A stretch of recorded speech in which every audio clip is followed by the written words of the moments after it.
오늘 우리에게 주시는 하나님의 말씀은 빌립보서 2장 12절에서 14절, 빌립보서 2장 12절에서 14절 말씀입니다. 제가 가진 성경은 신약 319쪽입니다. 봉독하겠습니다. 그러므로 나의 사랑하는 자들아, 너희가 나 있을 때뿐 아니라 더욱 지금 나 없을 때에도 항상 복종하여 두렵고 떨림으로 너희 구원을 이루라. 너희 안에서 행하시는 이는 하나님이시니 자기의 기쁘신 뜻을 위하여 너희에게 소원을 두고 행하게 하시나니 모든 일을 원망과 시비가 없이 하라. 아멘. 아멘. 말씀의 제목을 함께 읽습니다. 하나님에 대한 사랑이 식으셨나요? 옆 사람과 함께 문안경 한번 물어봅니다. 하나님에 대한 사랑이 식으셨나요? 뭐래요? 옆에서 식었대요? 식었대요? 다시 한번 물어봅니다. 하나님에 대한 사랑이 식으셨습니까?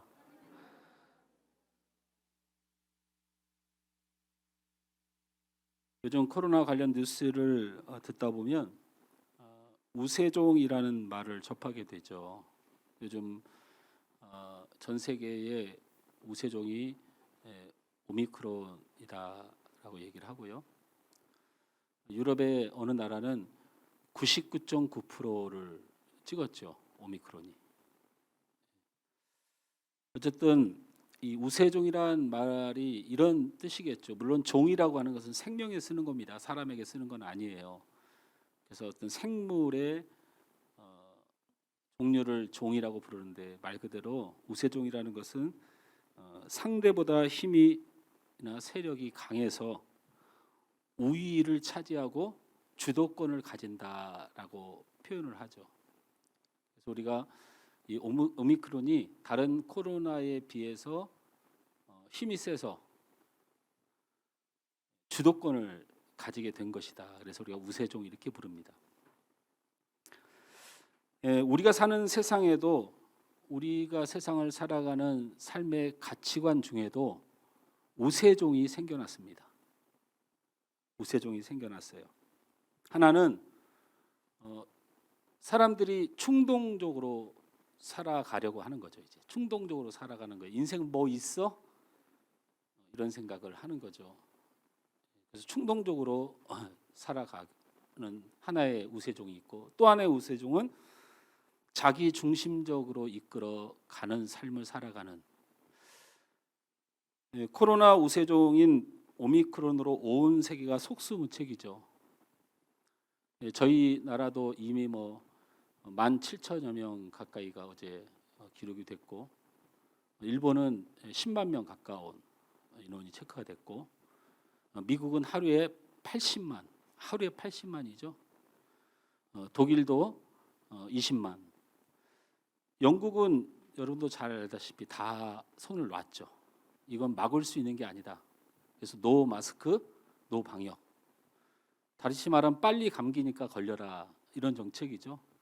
그래서 지금 유일하게 세계에서 영국만이 감소를 하고 있어요. 코로나가. 이제 더 이상 걸릴래야 걸릴 사람이 없어지니까 자동 집단 면역이 생겨난 거죠. 그런데 우리가 영국을 바라보면서 우습게 보지 말아야 될 것은 영국 전 국민이 전 세계에서 가장 이 코로나 백신을 가장 맞은 나라예요. 그래서 실질적으로 사망률이라든지 중병률이 거의 없는 수준이죠. 그러니까 나라가 손을 놔도 감기 정도 걸린 것처럼 지나가는 상황이 되니까 그렇게 되는 거죠. 어쨌든 이 오미크론을 대하는 여러 가지 상황들이 있습니다. 결국에는 그렇지 않겠습니까? 저희 나라도 주저하고 있는 거죠, 정부가. 뭘 주저해요? 여러분, 오미크론 말고 또 강력한 변이가 생겨났다고 하죠. 두 가지의 변이가 생겨났는데 이거는 오미크론 저리 가라라는 거죠. 이 얘기는 무엇을 뜻하는 거냐면 결국에는 이게 감기이구나. 우리가 처음에 이 코로나가 나타났을 때 독감의 사망률 정도밖에 안 되니 너무 그렇게 몰아붙이지 말라 이렇게 말하면 의학계에서 그렇게 말을 했죠 처음에. 그런데 정치적으로 세계의 어떤 여러 가지 경제의 이득상 여러 가지 진영 논리에 파묻혀서 들어야 될 소리를 서로 안 듣는 거죠. 이 나라가 어떻게 보면 우리 또한 신앙 또한 이 오미크론의 잠식이 돼버리죠. 전 세계가.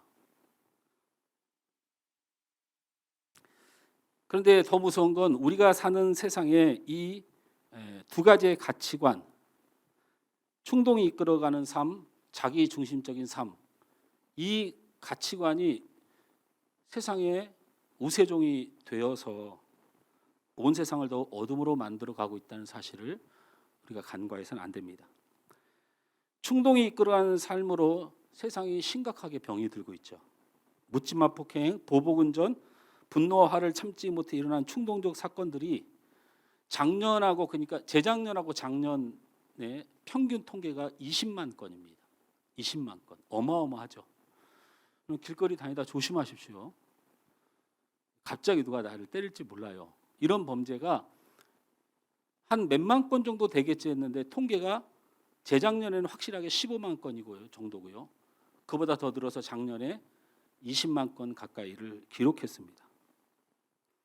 여러분 CCTV 효과로 도둑도 줄고 강도도 줄어서 범죄율이 떨어졌을 것 같은데 그렇지 않습니다. 이 충동적 범죄로 인해서 범죄는 더 늘어났고 더 황당하고 또 방법이 없는 상황을 맞이하고 있습니다. 이에 조절이 불가능한 알코올 중독, 마약 중독, 조현병 같은 정신적 질환, 그리고 OECD 경제협력개발기구죠. 37개국 중에서 우리나라가 자살률 1위를 차지하는 우울증에 가장 시달리는 나라가 우리나라라고 밝혀졌습니다. 이처럼 충동에 이끌려 사는 인생은 자신의 인생뿐만 아니라 가정을 파괴시키고 주변 사람들에게 파괴적인 열매를 남기게 됩니다. 또 하나의 우세종이 된 가치관은 자기 중심으로 이끌어가는 삶입니다. 모든 대화, 만남, 조직, 세상을 자기 중심적으로 이기적인 성향으로만 바라본다는 것이죠. 이 세상 내 마음대로 내가 산다는 거예요. 저도 그런 면들이 많이 있지만 우리의 삶에 일부 어느 정도 그런 면이 있지요.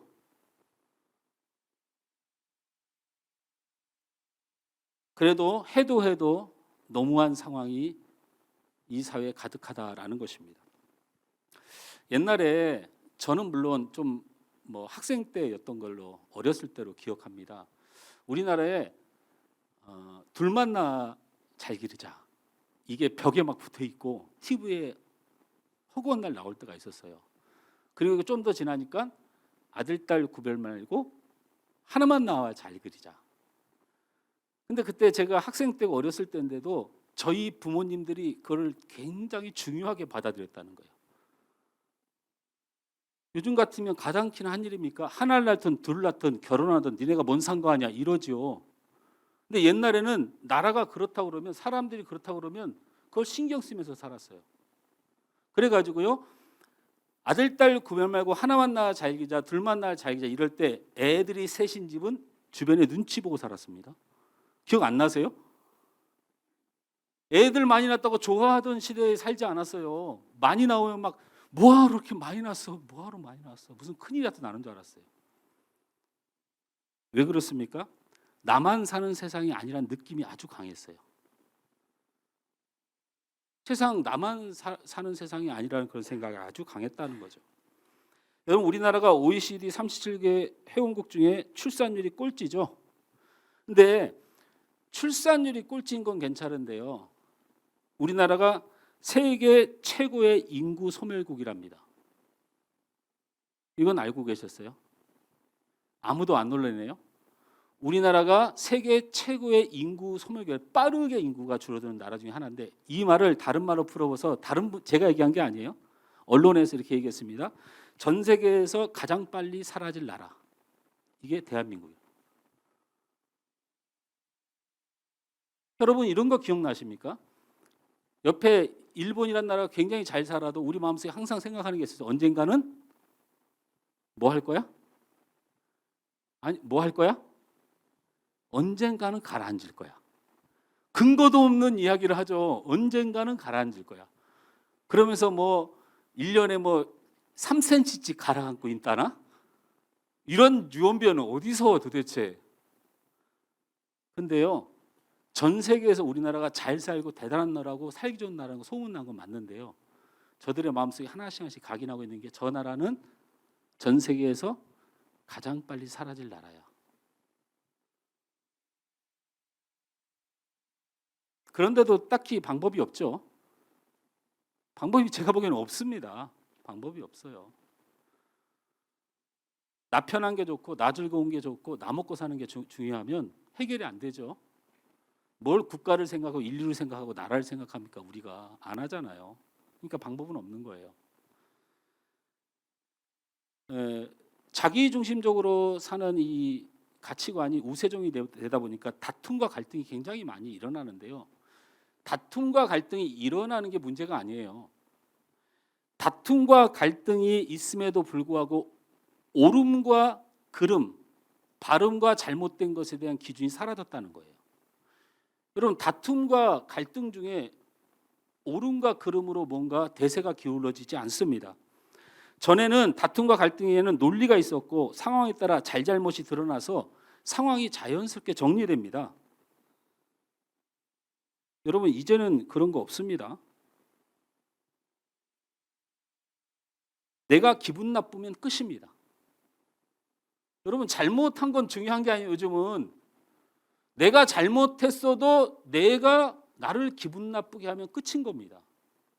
옛날에는 내가 잘못하면 내가 먼저 기분 나쁜 일이 드물던 시대예요. 그래서 옛날에는 이런 말이 통했던 시대예요. 네가 뭔데? 하면 네가 뭔데라는 말에 내가 별것 아니면 좀 수그러드는 마음이 있었어요. 너 뭐야? 그러면 저 사람이 대단한 사람인가 보다 하고 수그러드는 거였었는데, 요즘요, 네가 뭔데? 하면 뭐라고 그래요? 넌 뭔데? 안 통합니다. 자기의 위치, 어떤 명예, 이런 건 의미 없는 시대가 되었죠. 또 어떤 게 소용없는 시대가 됐어요? 너 몇 살이야?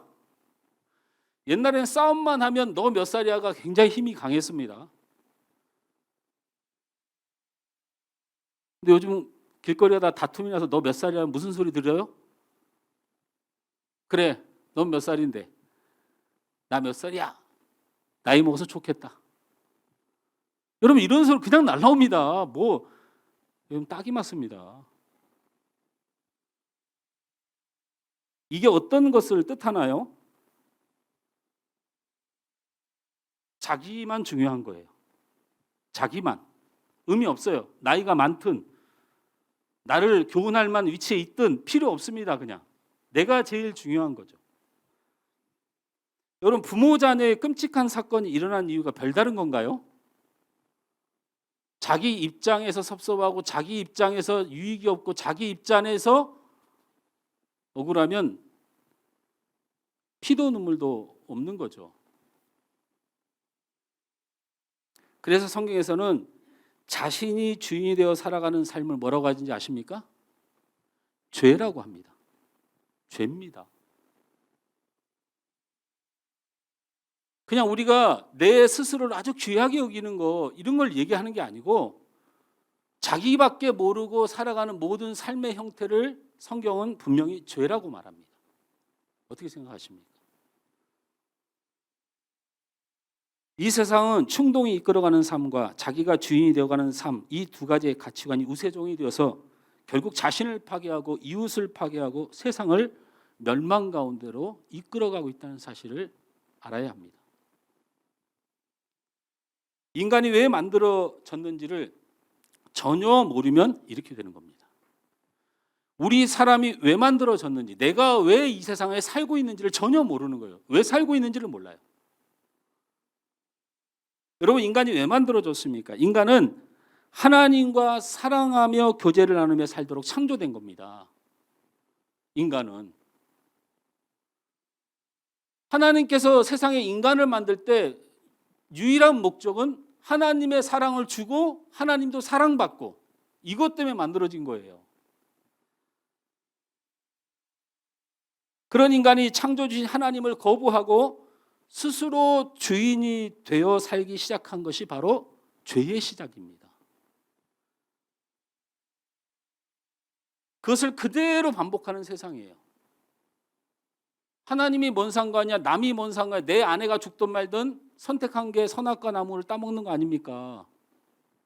인류가 망하든 말든 내 하고 싶은 걸 하는 충동, 자기만을 생각하는 생각, 이게 결국 세상의 멸망을 가져왔는데, 지금 이런 사상들이 세상의 우세종이 되었는데 무엇이 기다리겠습니까? 사망밖에 없고 멸망밖에 없어요. 하나님의 뜻과 전혀 관계없이 흘러가는 세상. 우리는 이 세상의 가치관을 내 몸에 지녔지만 이것을 버리기 위해서 몸부림쳐야 됩니다. 몸부림쳐야 돼요. 오늘 이 시간 한순간 한순간에도 몸부림쳐야 돼요. 나 때문에 상처받는 사람 없는가? 나 때문에 힘든 사람 없는가? 내가 폐를 끼치지 않는가? 내가 저 사람을 정죄하지 않는가? 저 사람의 마음을 아프게 하지 않는가?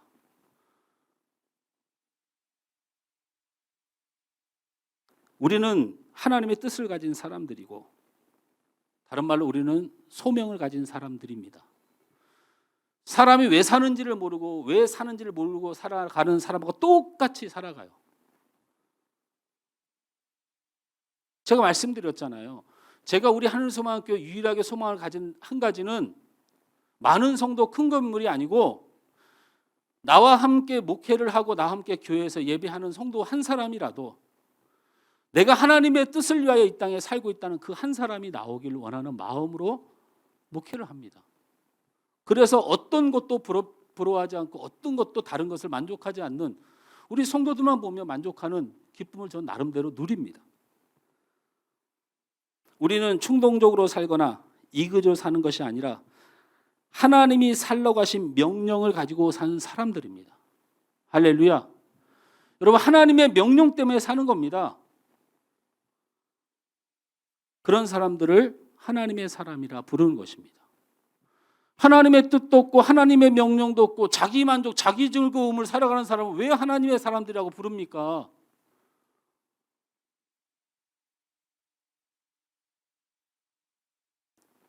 오늘 성경에는 충동적이거나 이기적인 삶을 살아가는 존재가 아니라 하나님께 난 자들, 하나님의 사람들이 가져야 될 삶의 방향과 의미에 대해서 말씀을 주고 있는 겁니다. 그렇다면 하나님의 사람들의 삶은 무엇이 달라야 될까? 두 가지를 말합니다. 첫째는 따라서 합니다. 하나님 앞에 두렵고 떨림으로 살아야 됩니다. 할렐루야.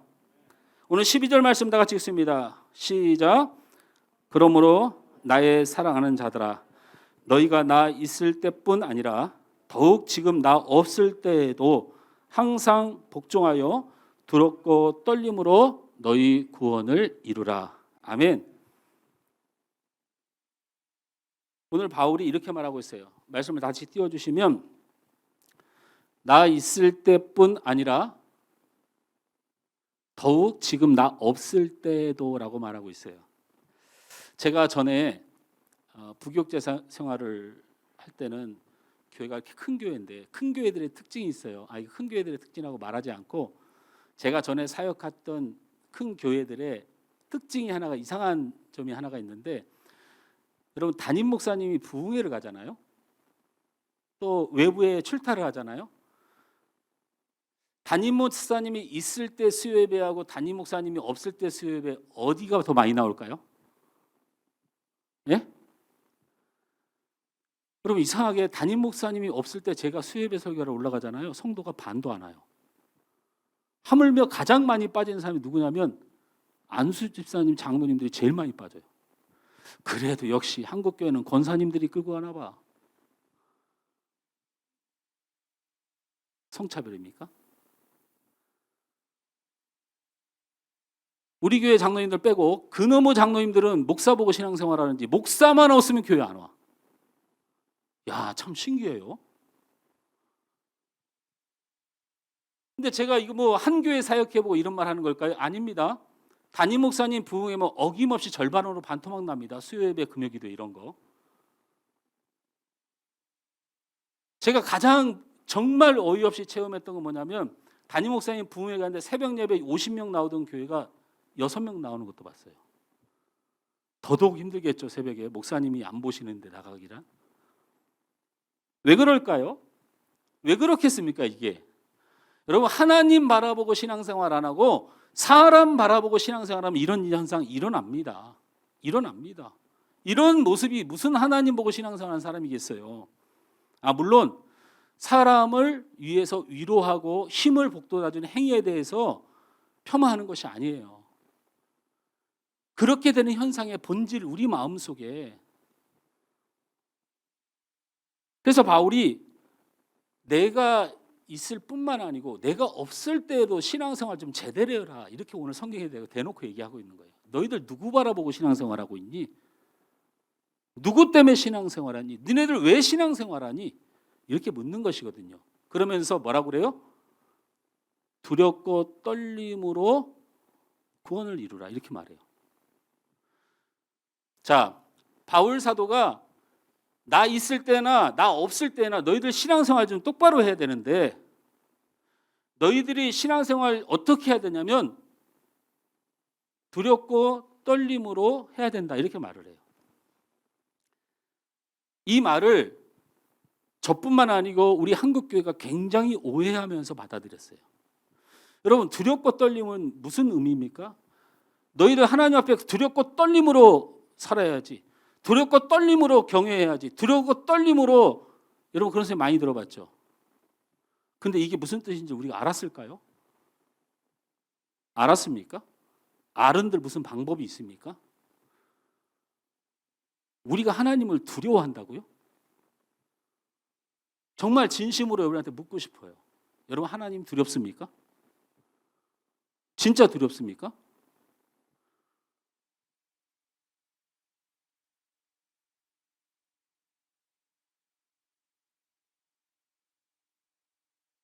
하나님이 지금 보고 있어. 하나님이 무서운 줄 알아. 내가 사람에게 하나 하나님께 봉사하지. 하나님 보고 하면 되지. 한숨 푹푹 쉬고 꿍 하고 불통해서 사람 관계 끊고 그게 하나님 바라보는 겁니까? 그렇게 하나님을 속이는 게 하나님 바라보는 거예요? 미워하고 싫어하고 짜증나고 기쁨도 없고 감사도 없는데 하나님 바라보고 일을 하신다고요?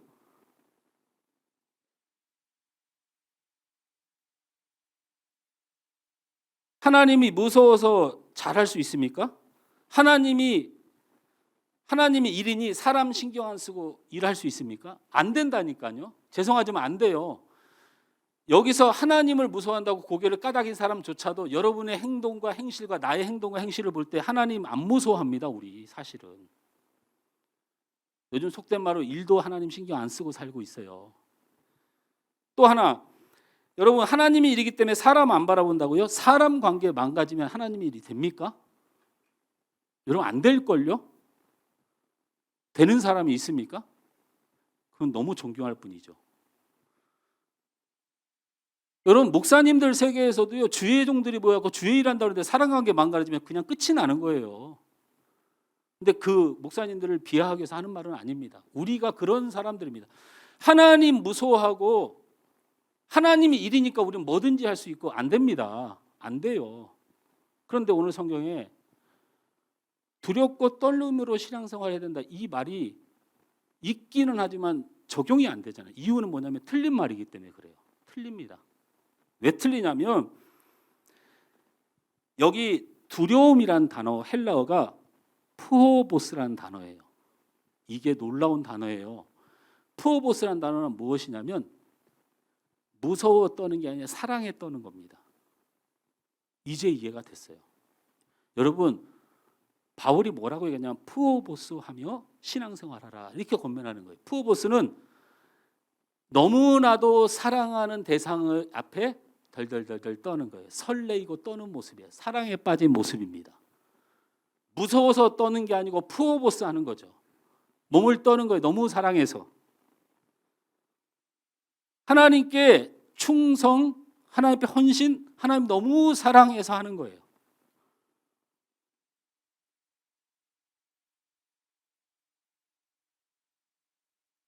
혹시 결혼한 분들 중에 혹시 내 남편이, 내 아내가 이런 사람인 줄 모르고 결혼했다 손 들어보세요. 나 진짜 이 인간 이런 인간인 줄 모르고 결혼했다. 없으세요? 그러면 우리 남편들에게, 아내들은 착하니까 그래. 우리 남편들에게 한번 물어보겠습니다. 내 아내가 저런 인간인 줄 모르고 결혼했다.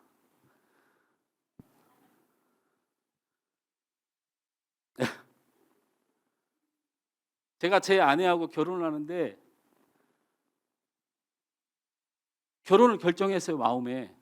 제가 결혼을 하루 만에 결정했어요. 만나고 하루 만에. 그다음에 결혼 승낙을 우리 아내에게 이틀 만에 받아냈어요. 그다음에 3일 만에 저희 부모님 인사시켰어요. 우리 아버님을. 근데 제가 황당한 건 아버님한테 가서 아버님 저 결혼하기로 결정했습니다. 저희 아버님이 학교 교수로 있을 때. 누구? 신입생인데요. 괜찮을 것 같아요. 언제 만났는데? 어제요. 그래서 저한테 물어보더군요. 그래. 부모님 뭐 하시는데? 부모님 뭐 하시는지 잘 모르겠는데요. 부모님 예수는 믿어? 예수 믿는지 잘 모르겠는데요. 근데 저희 아버님 그러는 거야. 알았어. 결혼해. 그래갖고 15일 만에 온 가족, 친척 모아놓고 식사했습니다. 물론 처가댁에 가서 허락받는 건 시간이 좀 필요했죠. 제가 사람같이 안 생겼으니까 그때는. 근데 알고 보니까 장인어른이 예수를 안 믿어요. 그리고 술을 굉장히 많이 드십니다. 나중에 이거 잘라줘. 술을 굉장히 많이 드시죠. 우리 집안에 어머님이 난리가 난 거예요.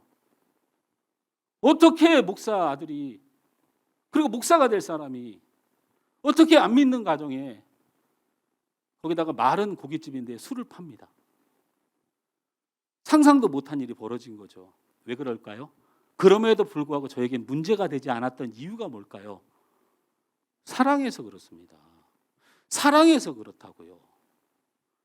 사랑하면 문제가 안 됩니다. 여러분, 자녀들이 부모들이 다 마음에 들어서 잘 버팁니까? 아닙니다. 우리 자녀들이 부모님을 사랑합니다. 우리 부모들이 자녀들을 다 마음에 들어서 그냥 참는 걸까요? 아닙니다. 끔찍이도 사랑해서 아무 문제가 안 됩니다. 내 자녀가 몸이 아프든 내 자녀가 공부를 못하든 사실 본질적으로 아무 문제가 없습니다. 부모의 욕심이거나 자녀가 잘 됐으면 하는 바람이 있을지 모르지만 그렇게 안 돼도 내 자녀를 사랑하는 것 때문에 아무 문제가 안 됩니다. 하나님 앞에 왜 나와서 문제가 됩니까? 왜 사람이 문제가 돼요? 왜 그런 줄 아십니까? 여러분의 신랑 되신 예수님을 안 사랑해서 그래요. 사랑이 식어서 그렇답니다. 사랑이 식어서. 그러니 당연히 이 단어가 놀라운 거죠. 두렵고 떨림으로 구원을 이루라. 신앙생활 해라. 그 두렵고 떨림이 하나님 무서워하면 되는 줄 알았더니 우리가 하나님은 무서워한다고 심판한다고 지옥 간다고 하니까 우리가 떠는 줄 알았더니 우리가 안 떨고 막 산다는 거예요. 미워할 거 다 미워하고 함부로 하고. 근데 푸어보스 하는 것, 그렇게 해석이 되면 얘기가 달라지는 거예요. 사랑에 빠져버린 하나님 앞에.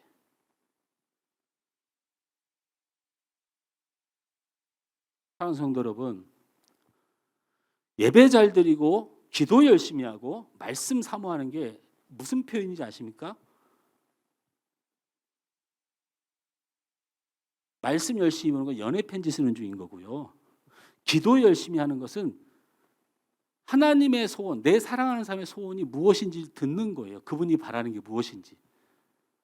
내 연애하는 대상자가 뭘 원하는지를 듣는 시간이 기도하는 시간이에요. 예배하는 시간은 가장 즐거운 것을 향해서 함께 가는 시간이에요. 하나님을 사랑하려면요, 예배하고 기도하고 말씀 안에 젖어들 수밖에 없고 그렇게 해야 사랑이 싹 텄습니다. 싹 터요.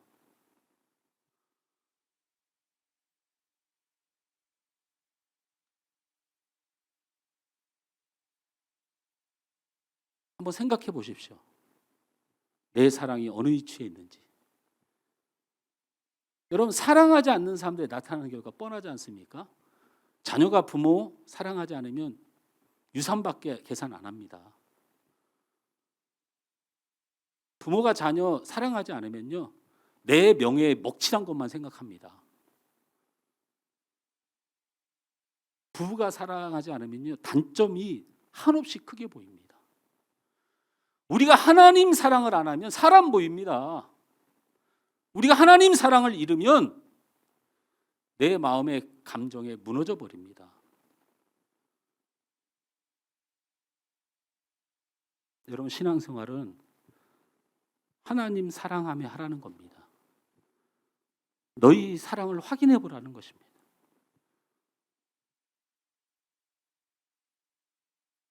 두 번째로, 하나님의 사람들, 세상의 가치관에 휘둘리지 않고 하나님께서 만드신 하나님의 사람으로 살아가는 두 번째 원칙으로 따라서 합니다. 구원을 이루어야 합니다. 구원을 이루어야 합니다. 여러분, 구원을 이루러 가니까 헷갈릴 수가 있는데요. 제가 구원에 대하여 세 단계로 나누면요. 하나는 이미 된 구원이라는 게 있어요. 이미 된 구원. 그건 누가 하신 구원이에요? 예수님이 십자가에 달려 죽으심으로 우리의 구원을 완성한 사건. 이 사건이 이미 된 구원입니다. 우리 공로는 없는 거죠. 그 다음에 아직 덜 된 구원이 있어요.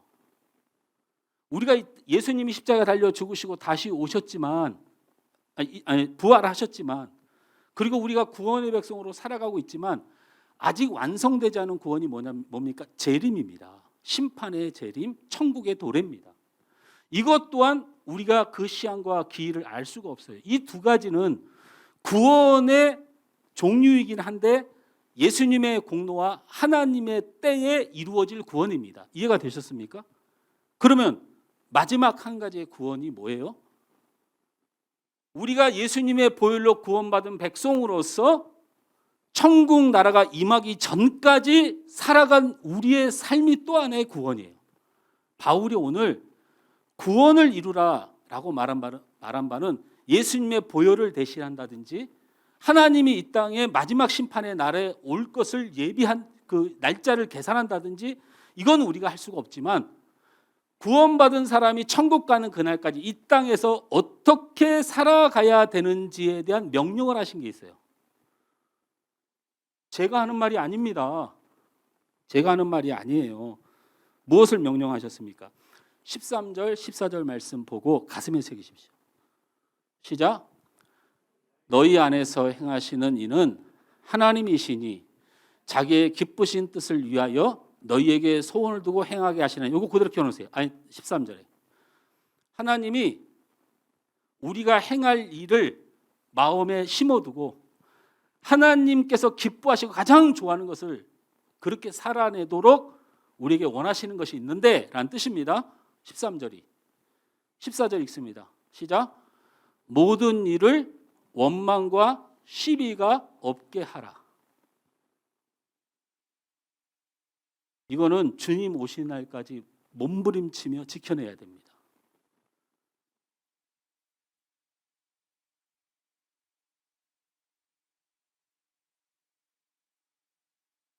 근데 문제는 아니고요. 이 원망이란 단어의 헬라어가 공기스모스라고 하는 단어인데 투덜대고 중얼거려 사람을 불편하게 하다라는 뜻입니다. 여러분, 원망하지 마라 하니까 무슨 되게 억울한 일을 당해서 내가 억울해도 참아야지 이렇게 생각을 하는 아주 고차원적인 이야기를 하는 것 같아요. 그게 아니고요. 공기스모스는 뭐라고 얘기하는 거냐면 당신을 통해서 나를 불편하게 하지 말라. 선생님, 오늘 저를 반갑게 안 맞아주시더라고요. 무슨 기분 나쁜 일 있으세요? 없으세요? 네. 공기스모스 하세요. 내 표정과 내 입과 내 불평으로 다른 사람을 불편하게 하지 마라. 제 얘기 좀 들어보세요. 10이라는 단어는 헬라어로 디알로기스모스라는 단어예요. 디알로기스모스라는 단어인데 좀 제발 부정적으로 생각하지 마라. 이 뜻입니다. 제가 이 말씀을 전하면서 이게 굉장히 가벼운 말씀 같지만 깜짝 놀랄 일은 하나님이 우리에게 원하는 구원받은 백성이 이 땅에서 살아내야 될 삶이다 말하고 있거든요. 근데 의외로 내용이 별로 부족해 보여요. 복음을 전하라. 아니 영혼을 사랑하라. 뭐 이래야 되는데 저렇게 거창하게 저렇게 어마어마하게 너희 안에서 행하시는 하나님이시니 자기의 기쁘신 뜻을 위하여 너에게 소원을 두고 행하게 하시나니 어마어마한 거여야 되는데 거기에 간단하게 뭐라고 얘기해요? 제발 너를 통해서 다른 사람 불편하게 하지 마. 제발 그 사람 부정적으로 생각하지 마. 이것만 지키고 살아. 이렇게 말씀하고 있다는 거예요. 그래서 이 말씀을 묵상했습니다.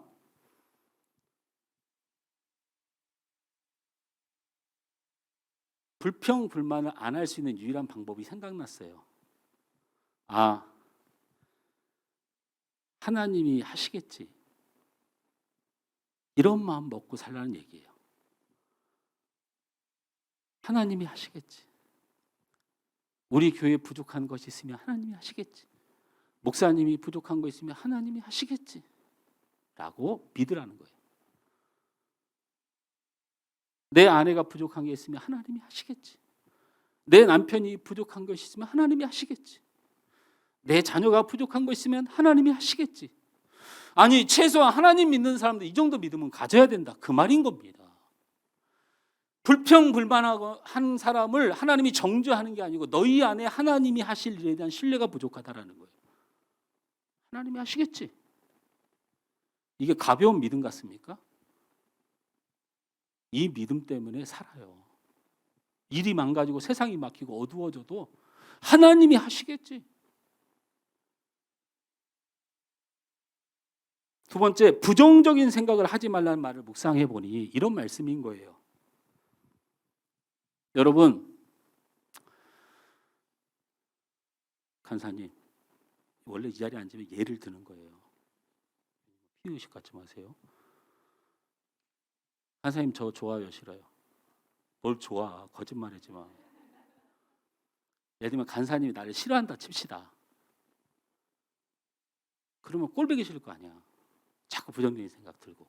근데 이걸 하지 말라는 이유는 뭐냐면 너는 싫어도 하나님이 좋아할 수 있다는 거예요. 여러분 세상을 왜 이렇게 여러분 중심으로 사세요? 한번 생각해 보십시오. 내가 싫어하는 성향이고 나하고 안 맞는 사람인데 하나님이 그를 쓰고 있으면 어떡할 거예요? 그것까지 반대하실래요? 내가 마음에 안 들어도 하나님이 쓰시는 사람일 수 있다는 두려움을 좀 갖고 이때 진짜 두려워해야 되는 거예요. 아, 어떤 사람에 대해서 싫고 부정적인 생각이 들 때 세상을 내 중심으로 돌리지 말고 하나님은 그를 좋아할 수도 있는 거예요. 어떻게 보십니까?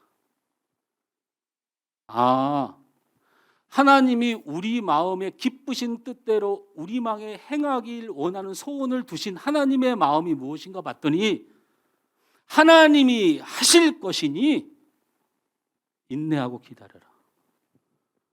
그리고 네가 마음에 안 들더라도 하나님이 세운 것일 수 있으니 교만하지 말라. 이 말이구나. 아, 구원받은 우리는 그렇게 살아가는 것이구나. 말씀을 맺습니다. 고대 페르시아 제국에 왕이 타는 그 말을 고르는 이 작업이 좀 신기합니다. 이 명말을 고르는 방법은 참 특이했는데요. 일단은 외형적으로 좋은 말들을 고릅니다. 그리고 왕실의 전용 조련사들을 통해서 훈령이 키우고 조련합니다. 그래서 그들을 훈련시킬 때 특별히 호각을 불면서 어떤 일을 하다가도 무엇을 하다가도 호각을 불면 그대로 멈추는 훈련을 계속시킵니다. 그래서 그렇게 말들이 훌륭하게 자랍니다. 그러면서 그 말들을 풀도 물도 없는 사막으로 내쫓습니다. 그리고 3일 동안을 물 한 모금 주지 않습니다. 그리고 3일째 되는 날 말들을 전부 다 모아서 물가로 데려갑니다. 말들이 물을 보자 미친 듯이 달려갑니다. 그때 호각을 봅니다. 100여 마리의 말들을 훈련을 시키는데요. 98, 9마리는 호각 소리를 듣지 못하고 물로 뛰어듭니다. 근데 거기서 한두 마리가 호각 소리를 기억해서 미친 듯이 물 먹고 싶어도 딱 멈춥니다. 그 말을 선택해서 왕의 말로 삼습니다.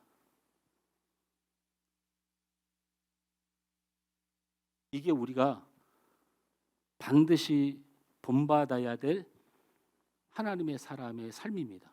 미친 듯이 살지 마십시오. 아무리 여러분이 갖고 싶고 여러분이 아무리 원하고 여러분이 아무리 만족하고 싶어도 하나님이 호각을 불면 멈춰야 합니다. 멈춰야 합니다.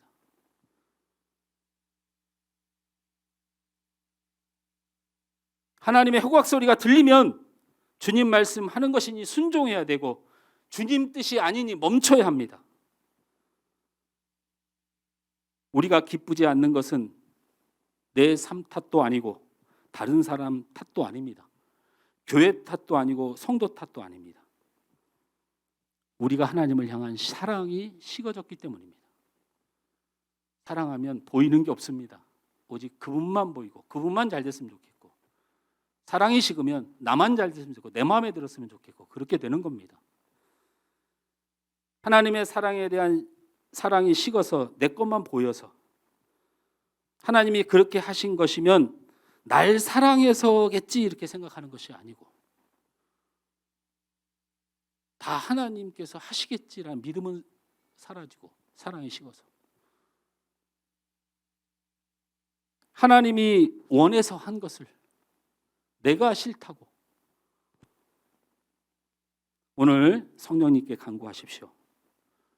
오늘 성령 하나님 나를 도와주옵소서. 예수님이 기도하셨잖아요.